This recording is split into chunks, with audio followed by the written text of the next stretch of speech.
on earth does Paul mean by presenting yourself as a living sacrifice? What does that mean? Well, think of the vast majority of the religions of the world. Think even of the Old Testament and the practice of the Jews. What are the sacrifices that the religions of the world make? They make animal sacrifices. They make blood sacrifices. Some of them even make human sacrifices and sacrifices of babies and various other things. In the Old Testament, the practice of the Jews in the temple was to sacrifice bulls and goats and lambs and specific kinds of birds. These are animal sacrifices. What did they do with them? What did it mean to be a sacrifice if you were one of those bulls or goats or one of those lambs? It didn't mean anything good, that's for certain. It meant you're in for a bad day. Things are going real bad from here on in. Why? Because those animals were led to the altar and they were slaughtered. That's a dead sacrifice. That's a sacrifice that leads to death, isn't it? So when the Jews hear sacrifice, they think of animals, bulls, goats, lambs, birds, sacrifices, bloodletting, and then a roast. There's a bit of a feast afterwards. So it's, it starts out bad and ends really good. Not for the lamb, but for everybody else.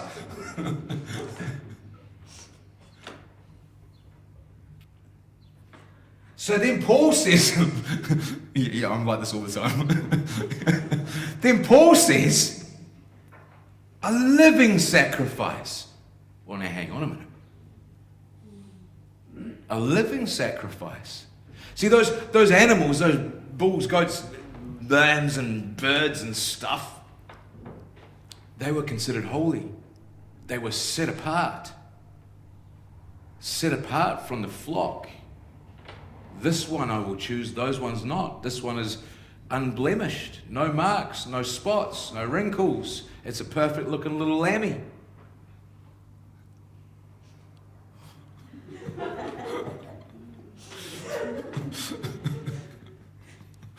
All right? You get the picture. And so lammy is taken because...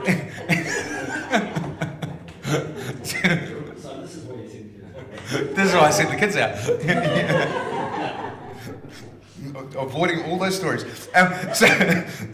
So the lamb is taken, and it's the minute that it's chosen, the minute that it's taken from the flock, it's considered that it's been set apart.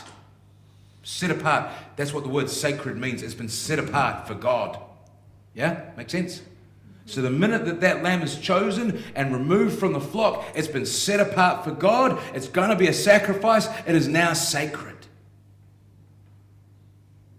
And then that sacred animal, that animal that has been set apart, is sacrificed on the altar and eaten. We are to be a living sacrifice. A living sacrifice. We are a sacrifice. Okay? Let's take that part first. That means that we have been set apart from the flock. Chosen. Set apart from the flock. That's what the word sacred means. Set apart for God. You have been chosen. Taken from the flock. Set apart for God. Sacred. You see. With me so far? All right. So, you are a sacrifice. But not a sacrifice that leads to being offered on the altar. A living sacrifice. Where your whole life is now to be lived in light of the fact that you have been called, that you have been chosen, that you've been set apart from the flock, that you've been made sacred, not by the shedding of your blood, but the shedding of His. Your entire life now becomes an act of worship. Your entire life becomes an act of worship. Now I want you to stop and think about that for a moment, because there are a number of points in that need to be made. A number of points that need to be made that are particular to our current Western culture in the time in which we live, and some points that need to be made with regards to that in light of or an explanation of what the Christian faith actually is. The first thing we need to think about is where this sits within our Western culture, because this is such a radical challenge to the entire way that our lives are set up and we are told to live them. You see, in the Western culture, we are told that we are to live our lives in little compartments. Nice, neat compartments. And that compartmentalization of life starts with the idea of the sacred and the secular, right? So, we have that which is sacred, and we have the secular world. We know what sacred means. It means to be set apart for God. That which can be rightly offered to God as an act of worship. With me? Sacred. Secular means this worldly, of this world. That's what the word secular means. It comes from the Latin word saeculum. So you got that which can rightly be offered to God as an act of worship, set apart for worship, sacred, and you've got the stuff of this world. And we're told to think of our lives in those two categories, aren't we? Or you have your work life, that's secular. You have your school, that's secular.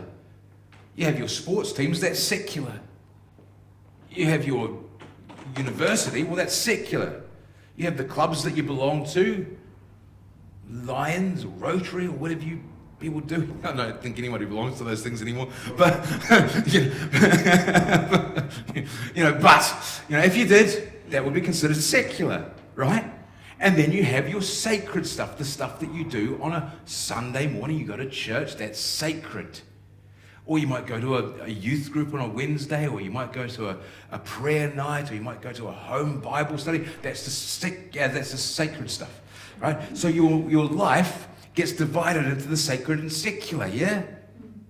And as long as you don't bring your sacred stuff into our secular domain, everything's going to be okay. But the minute you bring your secular stuff, our sacred stuff into our secular environments, we're going to get very upset with you. Your faith is something to be done in the privacy of your own home, behind closed doors or in the doors of the church, and that's it. Leave it there, thanks. You see.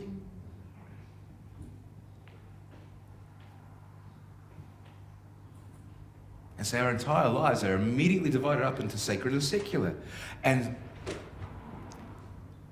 don't tell anybody, right? This is just between you and me and whoever happens to watch the YouTube channel. Right, so this is just between a very small select group of people, all right? But I would suggest that there are far too many of us who are quite comfortable fitting into those categories.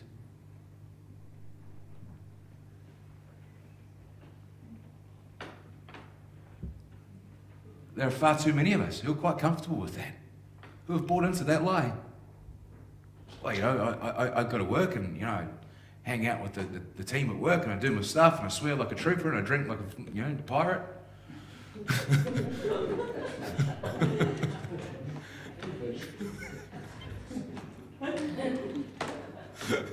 Did you not think pirate was the word that was going to come out there?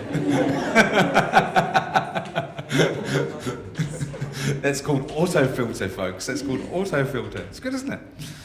So let's call it the Holy Spirit. Anyway.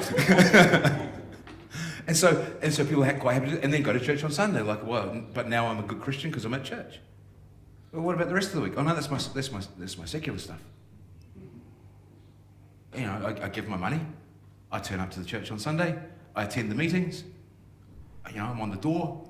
I make coffee. I do the budgets. Job done. That's religion, folks. That's just pure religion. That's pure religion. I've ticked the boxes. I've pursued God as if it was as his faithfulness was achieved by works. I've done my bit. Now God owes me my salvation. I refer you back to Abraham and Romans chapter 4. God will be indebted to no one. God is indebted to no one. He owes no one nothing and never will. You can't earn your salvation because God will not be indebted to you or to me. That's just pure religion. But there are far too many who buy into that paradigm, call themselves Christians, and believe that they are. And folks, here's a wee heads up for you. If you look at the world and the reputation that we have as believers in Jesus, you might start to understand why. Because we can be real good Christians on Sundays, but live like the rest of the world the rest of the week.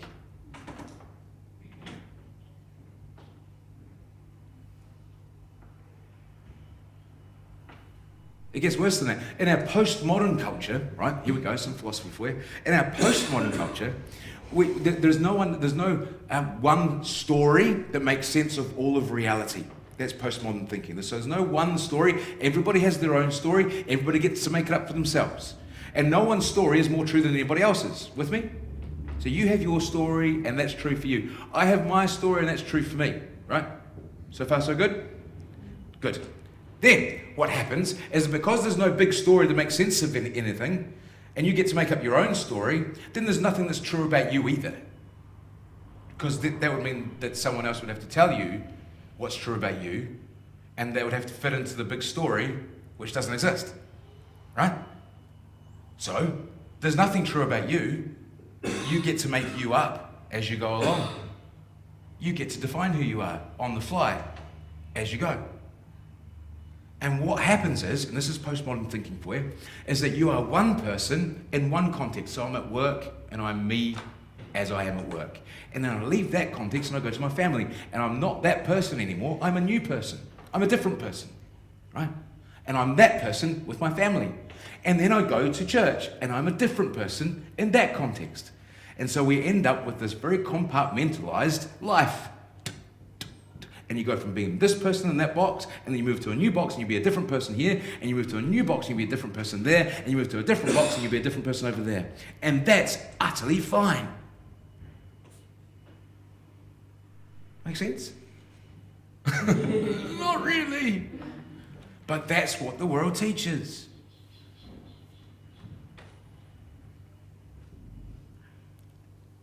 What the Christian faith is saying, what Paul is teaching us here in Romans chapter 12, is that our entire lives are to be lived as an act of worship. The whole of it, consistently across the board. It's all sacred. You see, when you think back to what I was saying about sacred and secular, sacred, remember that which can be set apart as an act of worship for God. Secular, this worldly, those two things aren't even opposites, are they? That which can be set apart for God and the stuff of this world. Can the stuff of this world be set apart for God as worship? Well, actually, yes. Otherwise, there'd be nothing to, because everything's part of this world, and so are we, right? So, if the stuff of this world can be offered to God as worship, then nothing can be offered to God as worship, right? Because, where do you go that's not the stuff of this world? So, the sacred and secular aren't opposites. There is that which can rightly be offered to God as worship, and there's that which can't. There's sacred and profane. Those are opposites. Those are the opposites, sacred and profane. That which can rightly be offered to God as an act of worship, that's what can't. And we're being asked, in light of the mercies of God, because of what God has done for us in Jesus Christ our Lord, to live our lives, the entirety of it, as an act of worship that is sacred to Him, set apart as worship. Every stinking shred of it. That's a challenge, isn't it? That's a bit of a challenge. But think about it. One of the greatest challenges that we have as human beings, one of the greatest things that we wrestle with is our sense of alienation, right? Separation, loneliness. Yeah. That's one of the biggest things that we suffer from. It's what separates us from everything else. Animals don't have a sense of alienation. They're just part of the pack, and what are you doing that thing? We feel it's not even that we feel alienated from each other, although we do. Like we feel isolated and alone. We feel alienated from ourselves. Like I don't really know who I am, and I find myself at odds with myself. You know that feeling where you just find this thing in you that you just wrestle with constantly. Romans 7, that which I would, I do not, that which I would not, that is what I do. You know, I find myself doing things that just don't make any sense to me, that I actually abhor and hate with a passion, and I find I can't even make sense of myself within myself. Just me? Anyone else? No, you don't know. It's just me. Oh, good. Someone call the ambulance. Call the guy with the straitjacket. The pastor's just lost the plot and confessed it publicly. Excellent. Good. So we have this sense of alienation, right? And we feel isolated, and we feel alienated and estranged from ourselves. We feel like we're broken, and there's a fracture that runs, down the very center of what we are, and we don't make sense to ourselves, and we find ourselves rubbing up against the sharp edges of our internal life, and it hurts, and we end up damaging ourselves in the process. But what Paul is saying is that you can be made whole. The fracture that runs down the very center of who and what we are can be made whole. Shalom. Wholeness. Well-being. Peace.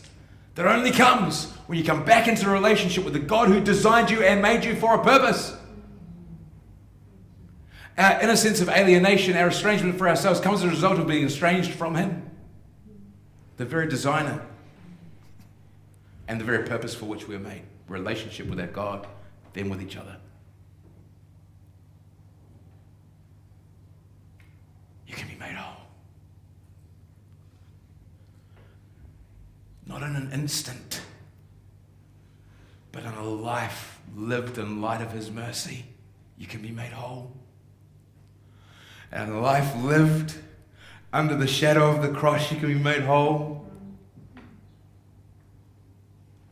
In a life lived in the light that flows forth from the gaping, empty tomb, you can be made whole.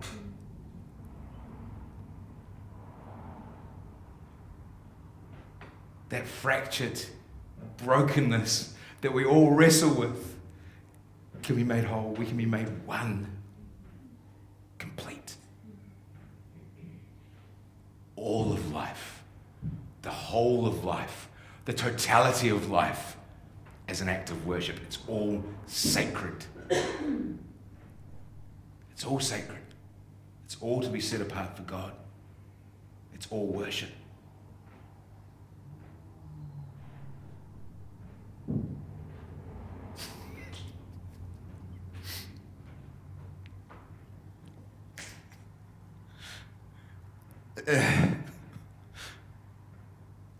You see the grand scope of the gospel. Not self-help, not self-pity, not self-worship, but it brings a wholeness to the individual that comes as a result of repairing relationships. Relationship to God, relationship to each other, relationship to the creation.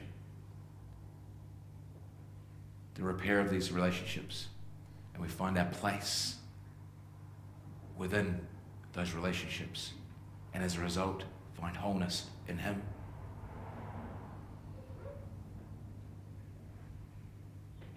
We find a tribe, a people, a place, a tūranga waiwai, a stomping ground, a place to push our feet. It's not a small thing. It's much bigger than we make it out to be. But it needs to be big if we're going to entrust our entire lives to it. It needs to be a big story. It needs to be a big gospel with a big God. The minute that I can take that big gospel and big God and fit it down into a pocket-sized understanding and stick it in my pocket and go, I got it, then I've just made myself God of God, and I'm bigger than God, and that God ain't big enough to support me because I'm already the problem. Right? It's a big God, a big gospel. The scope of it goes beyond the secular, the stuff of this world. goes beyond the stuff of the created order in its entirety, the supernatural, everything. It goes to the very core of reality itself.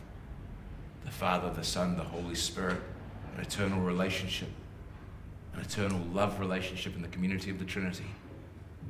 You ain't going to get a bigger story than that.